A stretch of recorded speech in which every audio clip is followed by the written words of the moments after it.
हा व्हिडिओ फक्त मुलांसाठी आहे. मुलींनी व महिलांनी हा व्हिडिओ स्किप केला तरी चालेल. मास्टरबेशनची सवय लागली की चेहऱ्यावर पिंपल्स येतात म्हणे. आज मी डॉक्टर म्हणून सांगतो, ही सगळ्यात मोठी अफवा आहे. चला तर मग खरं काय आणि खोटं काय बघूयात. बरेच पोरं म्हणतात, "डॉक्टर मी मास्टरबेशन केलं की दुसऱ्या दिवशी पिंपल्स येतो." आता प्रश्न असा पडतो की पिंपल्स मास्टरबेशनमुळे येतो की हार्मोन्समुळे? आता नीट ऐका. मास्टरबेशन केल्याने शरीरात टेस्टोस्टेरॉन, डोपामाइन थोडं वाढतं. पण ते तात्पुरतं असतं. ज्यामुळे पिंपल येत नाही. तर पिंपल कशामुळे येतात?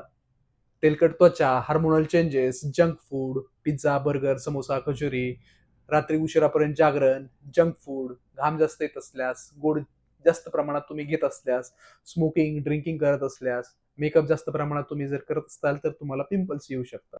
मास्टरबेशन म्हणजे डायरेक्ट पिंपल येणं हे कारण वैज्ञानिकदृष्ट्या खोटं आहे. काय होतं कधी-कधी मास्टरबेशन प्लस रात्री जागरण, मोबाईल, जास्त घाम, तोंड न धुणं, मग पिंपल येतो आणि दोष जातो मास्टरबेशनवर.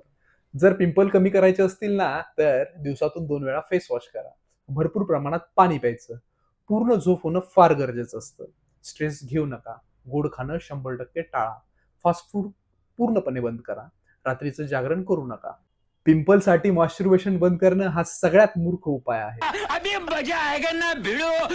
जर तुमचा मित्र अजूनही तुम्हाला म्हणत असेल, की हातामुळे पिंपल्स येतात, तर ही रील त्याला पाठवा आणि खुश करा त्याला. पोरांनो, एवढी महत्त्वाची गोष्ट आज मी तुम्हाला सांगतोय, तर तुम्हाला आज मला फॉलो करावंच लागणार.